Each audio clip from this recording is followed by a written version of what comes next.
My name is Filippo Andreatta, and I teach at the University of Bologna. I teach politics, which is the subject which deals with who rules in politics, who has the command option. And this is one of the characteristics of the Bologna Business School. It is placed in a very big university with many subjects and disciplines being studied, and therefore we offer a program which not only is excellent in terms of the management and the business part, but also has some insights also from science, engineering, or other social sciences like politics. So it is a characteristic of the Bologna programs to be broad in terms of culture. And I would have indeed a broad presentation. These are my main points. It's the fact that in Europe we have a perception of long-term decline. After all, Europe was the center of global economics and politics for a long time. But since the Second World War, this role has been diminished by the rise of new powers. Lately, this feeling of decline has been enhanced by American decline, since America, until it was the lonely superpower, was somehow reassuring, since it has very close, it had very close political, diplomatic relationship with Europe, and it also was characterized by a European culture. As of late, the United States' role in the world is diminishing, not only because there are rising competitors at the regional level in Asia, in the Middle East and elsewhere, but also because American willingness to be in the leadership position and to pay the cost of world order are diminishing. This is a process which already began under the previous or the Obama administration, but of course has been accelerated by the Trump administration, its America First message, and also by its disastrous handling of the coronavirus challenge, which shows that at least in the health, in the science and technology field, America has not the leadership position it used to have. And my argument is that in Italy, this feeling of loneliness, of decline is even stronger than in the rest of Europe. There is a very precise reason for this, and I will pinpoint it in the second part of my lecture. Here is a little game that we can do, because my idea is that this feeling of decline is not justified, and it is a perception. And of course, we are limited in our perceptions. And the first time we look at this picture in the middle of the slide, we have difficulties because our sensory system is not up to it. But if we close our eyes almost 90%, or we look back, we should be able to see what that black and white symbol is actually saying. Can you read that? I don't know if I can ask you questions on the, I probably can, on the on-air system. And if you can see what the writing in the middle of the slide is, you can tell me in the chat.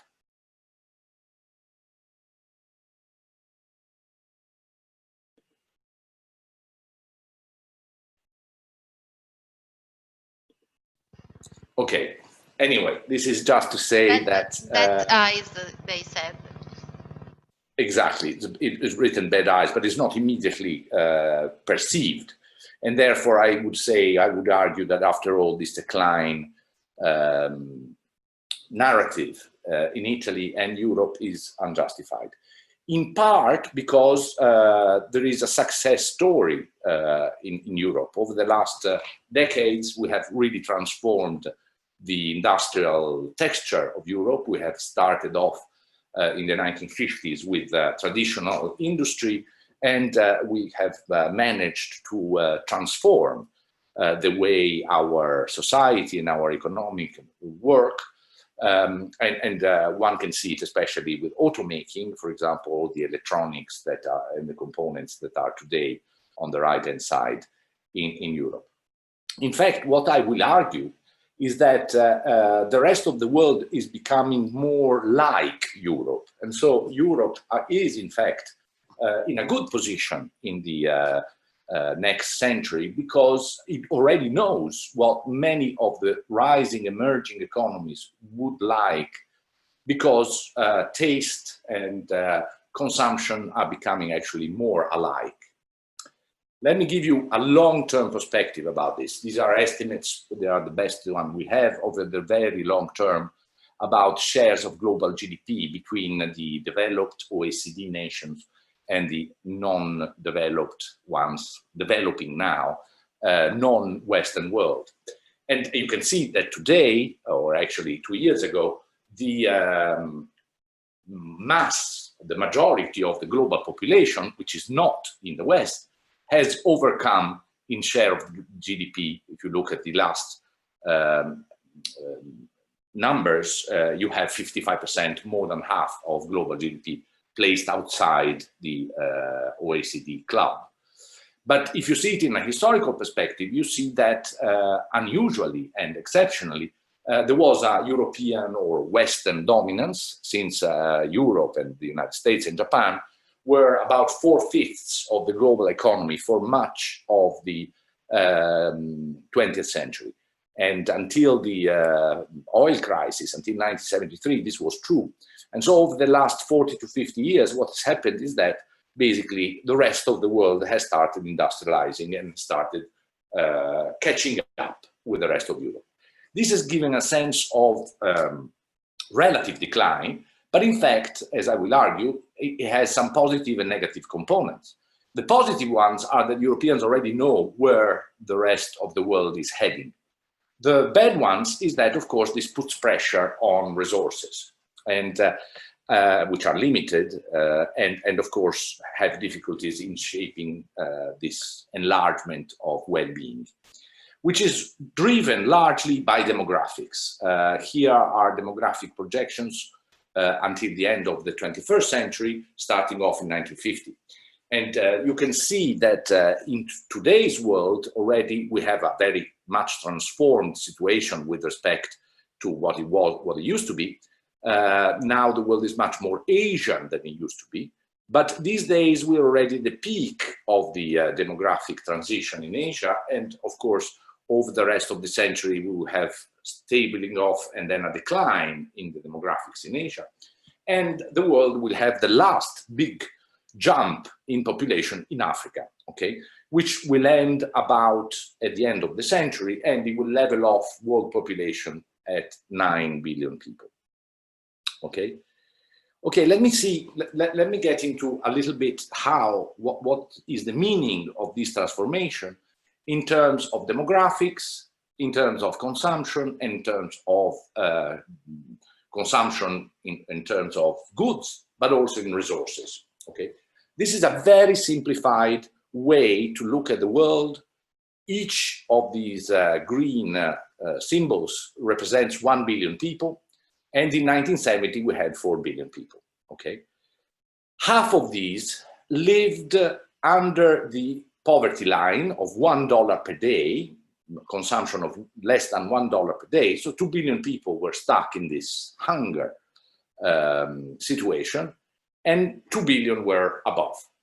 The billion which corresponds to the developed world, the OECD, the United States, Canada, Europe, Japan, and so forth, had 40 times the daily consumption of everybody else and was placed above $40 per day. And then there was 1 billion people in between, were not, of course, starving to death like the 2 billion before, but were not also as rich as the developed world. We're in the bracket between $1 and $40 of consumption per day. This is the situation today. We have 7 billion people, okay, because we had demographic growth, but we also had economic growth. We have only 1 billion people, mainly in Africa, who are still below the poverty line. Then we have 1 billion people, which is improving, but is still quite poor, below $2 per day. And then we have this big global middle class, comprised between $2 and $40 per day, which is composed by 3 billion people, and is mainly the stories in China and India. Then you have the 1 billion people comprised between $40 and $80. And those who were rich in the 1970s, like most of the Europeans and the other Western countries, have become even richer and now are beyond $80 in terms of daily consumption. So what do people who consume this much want? What do they buy? What is their desire? And the first billion people below the poverty line, of course, wants food. Okay, this is the first primary necessity. The second billion people between $1 and $2 per day has food, but does not have electricity. Okay, the next group is the 3 billion people between $2 and $40 have electricity, but don't have main appliances. Okay, want washing machines or digital display televisions and stuff like that because they want to buy that. The people above this group already have appliances, so go into fancy electronics like iPhones, and the top billion people in this very rough, simplified description of the world want have everything and want something else. And I put some pills because I'm talking about healthcare and they want longer and better lives. But my students also point out to the fact that they sometimes those pills could be like recreational drugs. They are not, I mean, they have enough to live perfectly well, and so they are looking at beyond. And we have, in the developed world, we are in this fortunate top billion people, but we have been there before, okay? Perhaps 20 to 30 years ago, we were interested in having the first electronic gadgets. I remember in my generation, for example, it was the Sony Walkman, and it was the big thing when we were in high school to have the first Sony Walkman. Of course, now we have much more sophisticated appliances. And in the 1950s, our grandparents wanted the washing machines and the televisions. And before that, of course, electricity. And just 200 years ago, there were frequent famines in Europe and people wanted food. So we are in a good position to see this transformation because we have somehow already been there.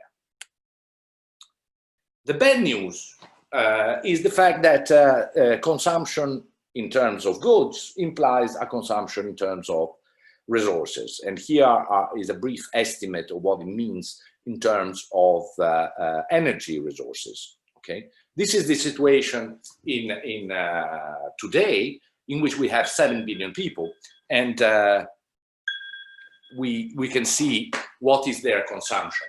Most of the consumption, indeed half of the consumption in the world of energy is in the top 1 billion, okay, those beyond $80 per day. All the rest, all the 6 other billion people consume as much, okay, consume just about half of the situation. And this is sustainable today, but as things will envelop and there will be demographic and especially economic growth, the situation will be more difficult, okay? Because if you go to 2050, the demographic, I've already shown you, projections tell us that there will be 2 billion more people, okay? So from 7, we go on to 9 billion people in the world, okay? And then it will level off. But there will be also economic growth. And the blue symbols represent the changes with respect to today's situation. The good news, poverty will be cancelled, okay? In 2050, nobody will live below the poverty line. And so everybody will be in that situation in which they have basic food and access to basic services, and they will start buying appliances. Of course, the global middle class will improve and will become larger. From 1 to 3 billion people will be in the second last category. And the rich people, the top billion will double and will become 2 billion. If we assume that the people in each of these categories consume what they are consuming today, and this is quite a good assumption, because we have difficulties in stopping people from growing their consumption, but actually reducing their consumption is something extremely difficult to do. So a fair assumption is that somebody who consumes today a certain amount of energy in a certain income bracket will consume the same energy in 2050. However, there will be more people in the higher brackets, and I can tell you that the estimate here is that it will double, okay? So we have to double the energy consumption for people just to consume what we are consuming today, basically, okay? And so it is a very difficult political issue to tell other people from other continents not to behave like we are behaving today, okay? And this is true, for example, in food, okay? Food preferences. There is almost an iron law, the fact that richer people eat more meat, okay? And this is consumption in 1980 and 2011 in a number of countries. And you can see that poor countries consume very little meat: India, Indonesia, Egypt, China. And richer countries, Poland, Italy, Germany, and the USA, consume more meat, okay? And 30 years ago, everybody, despite the vegetarian, vegan, fructarian revolutions, is consuming more meat than they did 30 years ago because they are richer, okay? And so they want better food and they have more access to meat, okay?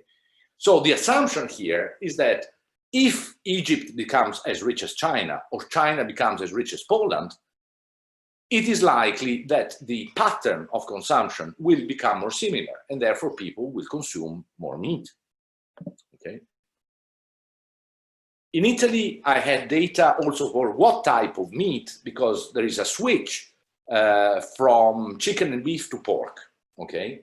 And this is due also to Bologna and Bolognese cuisine, which is very good. It's pork-based, but also it has repercussions because, of course, it is particularly intensive in terms of consumption of resources, okay? And here is to give you an indication. 1 kilogram of vegetables requires between 200 and 400 liters of water to be produced, okay? Cereal is twice as much almost, but 1 kilogram of meat requires 5,000 to 20,000 liters of water to be produced because you have to feed the cattle, okay? And so what we will have just by this shift in the taste of what people do, and I'm saying this especially from Italy, where food is so important and where Italian food is so well appreciated outside Italy and South Europe, the Italian way of eating today is very energy consuming, okay, in terms of water, but also other types of resources, okay. So this is one of the key issues, okay, whether globally we can sustain the fact that other continents are becoming more like Europe. The second part of my presentation deals with the perception of European decline and the fact that one key threat to the European way of life throughout the continent is considered to be immigration, okay? And the fact that outside people not only want to live like Europeans, but also come to Europe to live, okay?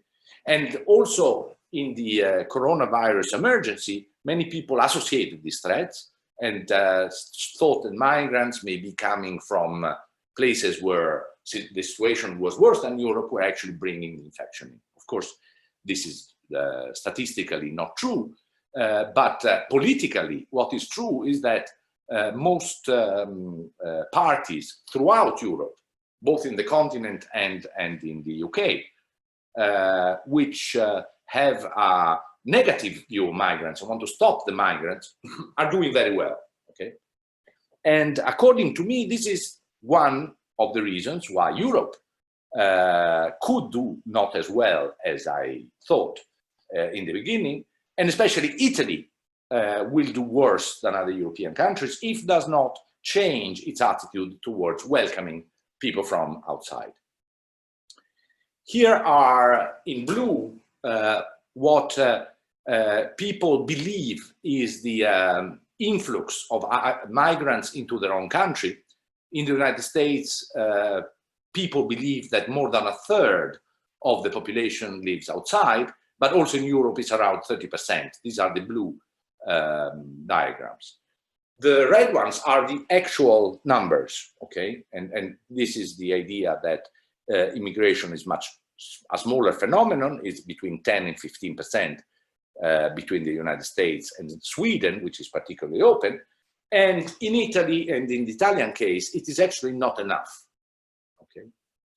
Another way to look at the migration crisis is to ask people when the migration crisis happened in Europe. And certainly there was an emergency in 2015 when more than 1 million refugees came from mainly Syria, but also from Iraq and Afghanistan. But since then, the problem has been solved and the numbers are absolutely not worrying. This is especially bad for Italy because, as I will argue, Italy is growing old and needs young blood from outside. Okay, and so we have Italy's paradox. We have the rest of the world who wants to eat Italian food, dress according to Italian fashion, come with tourism to visit our cities, museums, mountains and seas, but the Italians actually want to get out, especially educated Italians. Okay, here is figures from Bologna, from my hometown, and they're especially worrying because most of these people graduate in Bologna University, but then go outside to work and bring their talent. And you can see that the rise of the last 30 years is exponential in terms of emigration from Italy. So not only we are not welcoming enough people from outside, we're actually losing people to the outside world. And this is not very good for the economy. As you can see, this is a way to see this aging problem. The age structure just a few years ago, it's in blue, and you can see that you had more people in the age groups between 20 and 40, the more productive age groups. Those people will grow older, and you can see that in the red age structure of 2030, they will still be around, but they will be pensioners. And those pensions will not be paid by a number of people who is growing, but by fewer younger people. And so this is a real problem. Also because we are not very good, even with the few young people we have a comparison of how many people, the percentage of people in certain age groups work at certain ages. And whereas a quarter of people in Europe work before they are 20, and before they are 30, 75%, 3/4 of the people in Europe work. In Italy, just 8% of the under 20 population has a job, and no more than 2/3 before they are 30. And this, of course, is losing access to a more versatile and globalized population. Of course, if you work less, you have less money, so you stay at home. And if you stay at home, you don't make kids. And therefore, you have older parents and fewer kids, and this worsens the problem, okay?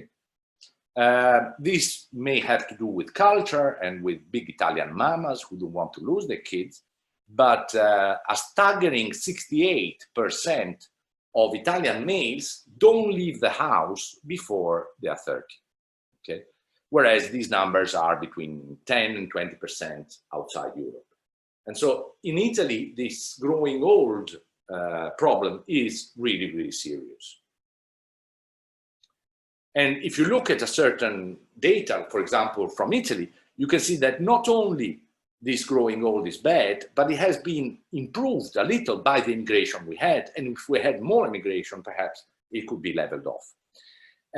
We have the differences over the last 30 years in Bologna in the three main age groups: young people, working age people, and old people. And you can see that we have more people, 13% more old people than we had 30 years ago.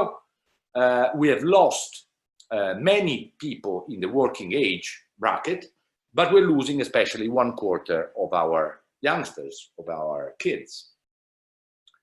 And if you look at the same data with where the people today are born compared to where they were born 30 years ago, you can see that locals, people who were born here, have diminished by 1/3 in 30 years. Okay, so if you didn't have any immigration, you had a hypothetical situation in which Emilia-Romagna, Bologna region closes its frontiers to all Italians and all non-Italians who are living outside. Okay, since we have lost 1/3 in 30 years, it means that in the next 60 years, we will have an empty situation with 0 people living in it. Okay, and this is of course not very healthy. I said that overall this diminishing of 150,000 inhabitants has been ameliorated and reduced by the fact that 56,000 have come from outside. We're talking about a medium-sized city here in Bologna. And so the net loss is just 40,000. Okay, and this has been a burden, but it would have been much bigger if it had not been for this big increase of 600% of people coming from outside Italy. Okay. Why am I particularly concerned about this in Italy? Well, because it requires long-term policies, and Europe needs long-term policies, but since the problem is worse in Italy, Italy needs long-term policies. But unfortunately, the political structure in Italy, and this is my last point, and then I will leave some time for discussion, is particularly weak. Here is a comparison with Germany. The last 3 chancellors, Merkel, Schröder, and Kohl, have each seen Merkel 9 prime ministers. Schröder has been, for a short time, has just seen 4 prime ministers, and Kohl has seen 12 prime ministers. Okay, so 3 German chancellors have, if you sum up, seen 25 prime ministers. And so the capacity of each of these governments to produce long-term policies, of course, is reduced by the time horizon of a certain coalition being in power. Also because this is the consequences of very complicated party system. I have I teach politics, as I said at the beginning. I have many students either enrolling from outside or in exchange programs who ask me, can you simplify the Italian party system? And I promise you, and Italians can testify to this, I have tried to show visually the Italian party system in a simplified manner over the last 25 years. And this is the result. Okay. On the left, you have the dates of national elections since 1992. And on the right, you have a simplified version of the Italian party system. And you can see that there are some parties which last for 1 or 2 elections, but then can resist in either splitting off or merging with a different party, or changing their names, or changing their leader. And until the political class is so hyperactive, it's very difficult the governments will last longer, and that Italy can overcome its aging problem, which I repeat is one of the key problems for the country. And it's a pity because, as I've argued in the first part of the lecture, in fact, I believe that there are big possibilities for a European advanced economy to deal with the 21st century. But having an old population is a problem. It has been a problem during the COVID crisis. It is not an accident that Italians have had such a bad mortality rate, because having an older population, of course, it was more fragile and vulnerable to the virus. Okay, I stop my presentation and leave the floor to questions. There is one question in the chat. Can you see? It's I the can, chat is where? I can read the question. Okay. When looking at Okay, Carlene, I've seen yes. the. Okay, but if you read it to me, it's helpful. Okay, when I looking at the comparison of resources used, wouldn't we also take into account that to live we would need to consume more vegetables to get the same amount of protein, etc. as meat? Doesn't it equalize more than the figures shown liter use per kilogram? It's true, but it's a wish. I mean, if everybody started consuming more vegetables in their diets, then we would consume much less water, not only in the developing or the newly rich countries, but also in the old ones. The problem is that it doesn't show in the figures. I mean, we have still an increase in the meat consumption in the developed world, and in the developing world or the newly developed world, it's much bigger. It's doubling, okay? And so it's just a consideration to take. I mean, just a very simple fact, which is everyday diet, is putting pressure on the water resources of the planet. And it's very difficult to stop it. It requires a change of habit. Okay, there is another question. Why in Italy the population between 20 and 30 years old does not work while studying, while in other parts of Europe that this is possible and perhaps determines the natural exit from the mother's house? And why they want to go outside of Italy. I mean, they're so fed up with their family that they want to go as far as possible afterwards. It has to do with a very rigid labor market, which protects insiders at the expense of outsiders. It has a cultural component.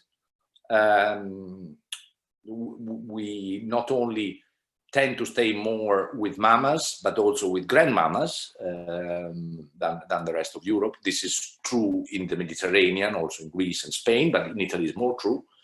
It has to do with a third element, has to do with the fact that we had a very rich generation, which was the generation which worked between the 60s and the 80s. They had very high pensions, and often they subsidize their grandchildren. But this is very wrong situation in which somebody who is 70 or 80-year-old actually takes incentives away from their 20-year-old grandchildren because they subsidize them, and so people procrastinate looking for a job. So it's a mixture of culture and policies. What I can tell you is that for a 20 or 30-year-old in Italy, it's not easy to find a job. This is the basic reason why. But it has consequences which are deep, because if you stay at home, you don't buy a house. If you don't buy a house, you don't get married. If you don't get married, you don't have kids. And therefore, all the ages are becoming older. We have, if you allow me, a situation in which our young people are old, okay, compared to their other people in Europe.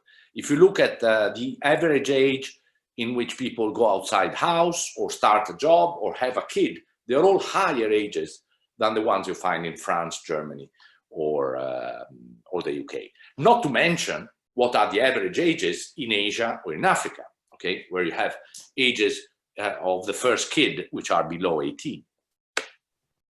And what do you think about the Mediterranean natural gas and oil race crisis agenda nowadays between North African countries, especially Libya, Turkey, Greece, Italy, and France?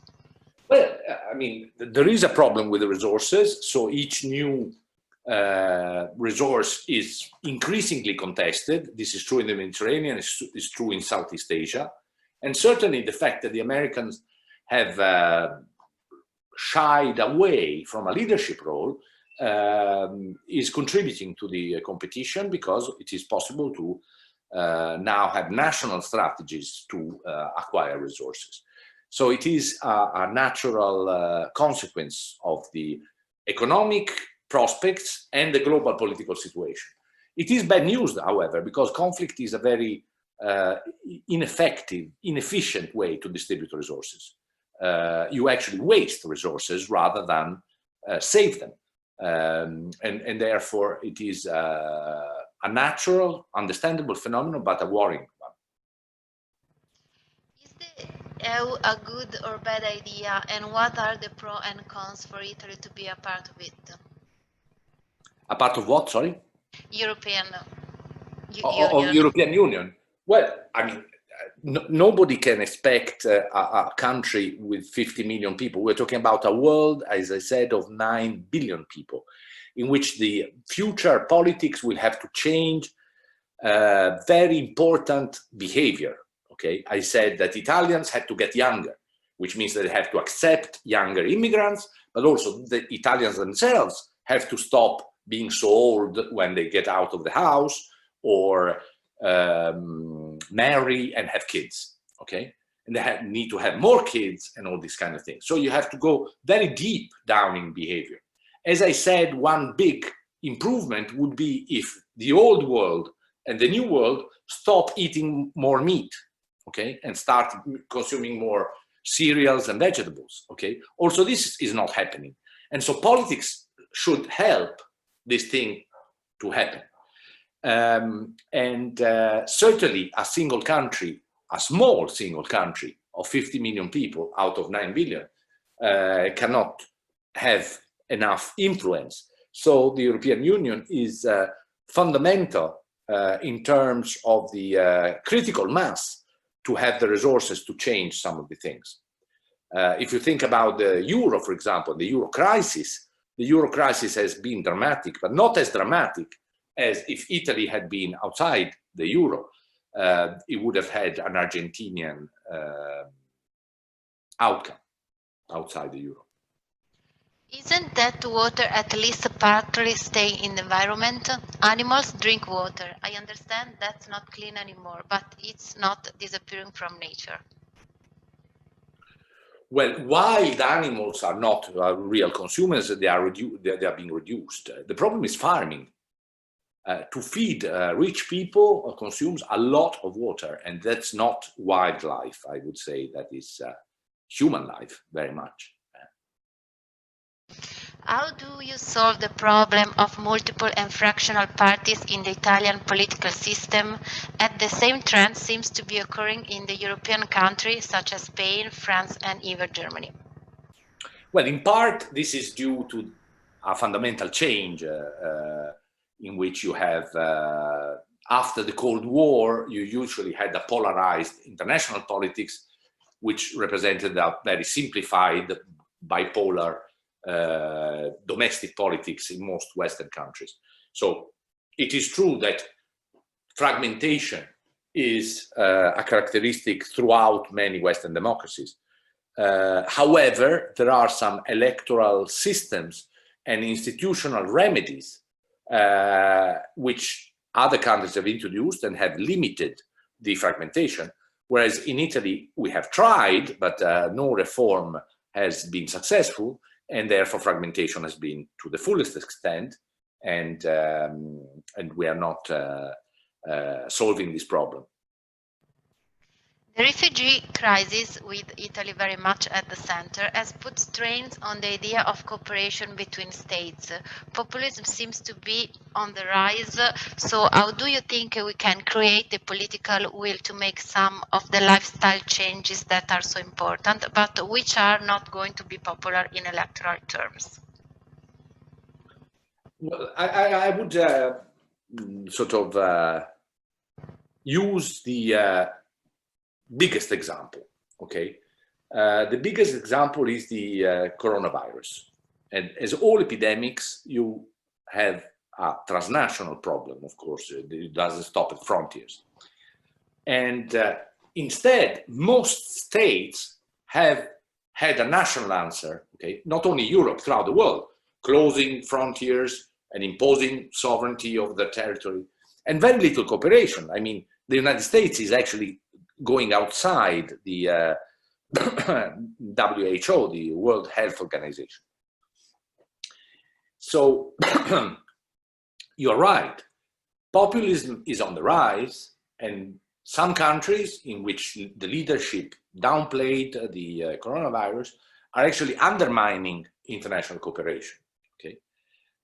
However, many people could die because of the lack of this international cooperation. Okay, If you think, for example, the question of access to vaccines and the fact that sooner or later, not very soon, unfortunately, let's hope so, but not very soon, unfortunately, a vaccine will be developed by somebody in a country, okay? And that will be a key moment in which people in other countries will want that vaccine. And international cooperation for the efficient distribution of this vaccine will be crucial, okay? So that is something which interests us. Potentially everybody is a victim of that illness. And we all have a personal stake in more and better international cooperation, okay? This will create a demand for it, which hopefully will be stronger than the populist one. Last question, we have 2 minutes. Maybe we will not be able to feed all the people with meat. More meat means more cows and it is not sustainable. Do you trust in a transition to vegetable to feed the world population? We have last minute. Let's hope so. I mean, it's healthier and it's. I'm not absolutely a vegetarian. I mean, coming from Bologna, I eat my kilograms of pork every week. But it is an issue. We will have to face it. Also, because what is impossible is that Europeans or Westerners will continue to consume meat and will tell others not to do it. I mean, it's absolutely unsustainable politically. So either we have a more balanced diet throughout the world, or if one part of the world does not want to change the diet, it's very difficult that the rest of the world will change the diet and we will have a problem. Okay, we have 1 minute. Is the lack of meritocracy culture a reason why Italy growth is so slow? What is your opinion on gender gap? Did you foresee any chance of improvement? Well, it is improving meritocracy.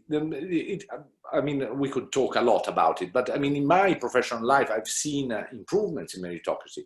The problem are deeper, are numerical. Good young people are just going outside. They do have chances in Italy, but they have much better chances elsewhere. And so I would not say it's meritocracy the problem. The problem is the basic incentives we have to starters in the job market. We have 40 seconds. Do you want another question? Well, no, I can tell everybody to have a wonderful International Week and to keep pursuing this form of social international cooperation, which establishes good transnational networks, which hopefully may be useful for better state international cooperation in the future ahead. Okay. Perfect.